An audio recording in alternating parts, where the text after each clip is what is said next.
Hello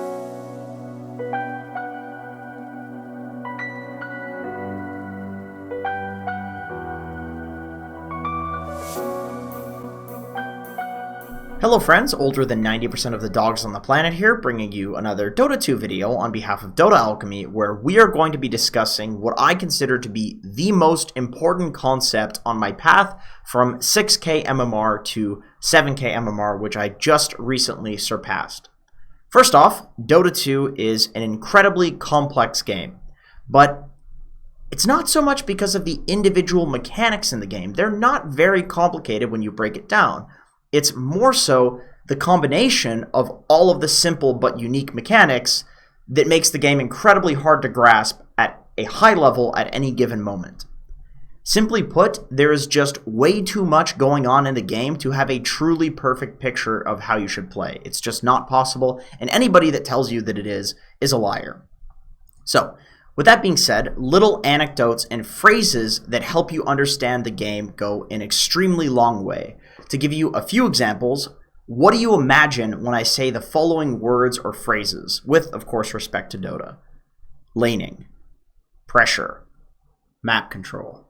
Chances are, without me explaining anything, you already know exactly what at least two of these three phrases refer to. We, as a community, have created these words to explain, understand, and communicate concepts in the game far more easily. At glance value, these things are simple, but only because we already understand them. Try explaining laning to somebody who doesn't know MOBAs. They're going to think you're completely out of your mind. So, with all of that on the table, there is a way of thinking about the game that I've recently assimilated into my opinion of Dota that has helped me to a huge degree on my quest to reach 7k MMR. Basically, Dota 2 is just Mario Party. What I mean by that is you should break the game down into 2 to 3 minute windows where you treat the window of time as if it's its own minigame and forget about all of the other bullshit in Dota. Because honestly, all Dota 2 is, in its simplest form, is a combination of these weird little fun mechanics that come from the Warcraft 3 engine and years of bugs becoming features at different points in the game and yada yada. So it only makes sense that the game can be played effectively when thought about in this way.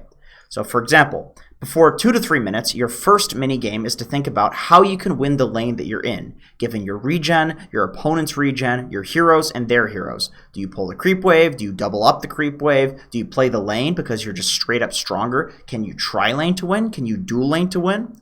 Really, before 2 to 3 minutes, that's all that matters. How do you get that lane right, given the constraints? After about 3 minutes or so, there's a new minigame.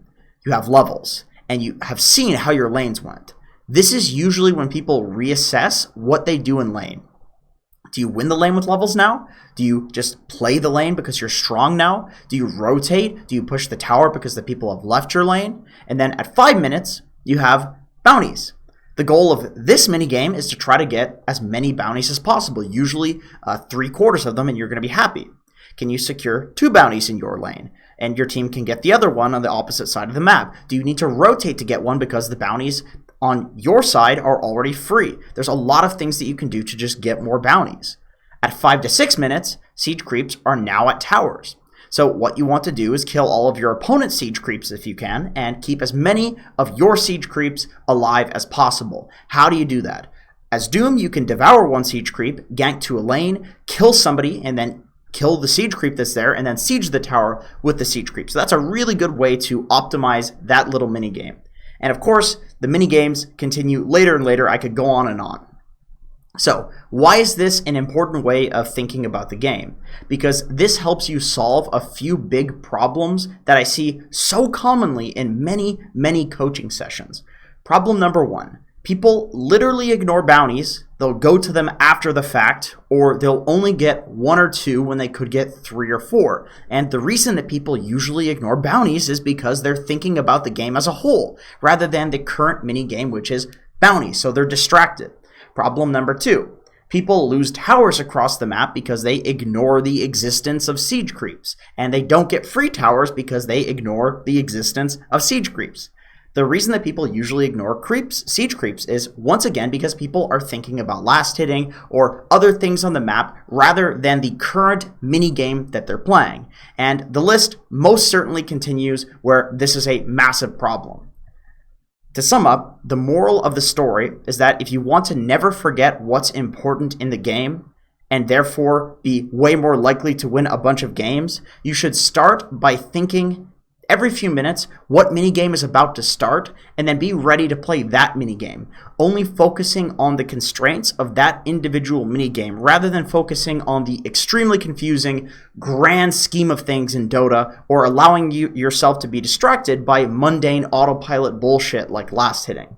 Because in Dota, if you win more and more of these little minigames, the game will get easier and easier and easier until you win. I want to make a quick shout out at the end of this video to Nusham, who first introduced me to this concept in a slightly different way. He was more pragmatic about it, way less ridiculous with, the whole Mario Party example. But when he first explained it to me, I wasn't really able to implement it. I didn't really get it. But as I've pubbed more and more and thought about it more and more and started using it as a tool to get better at the game, I realized how important it is to think about the game in these 2 to 3 minute windows. So even if the whole silly Mario Party thing is not good for you in terms of breaking down the game in this way, I would still highly recommend finding a way to break down the game into smaller windows where it's more easy to digest, because otherwise Dota is this massive, complicated mess and there's no hope.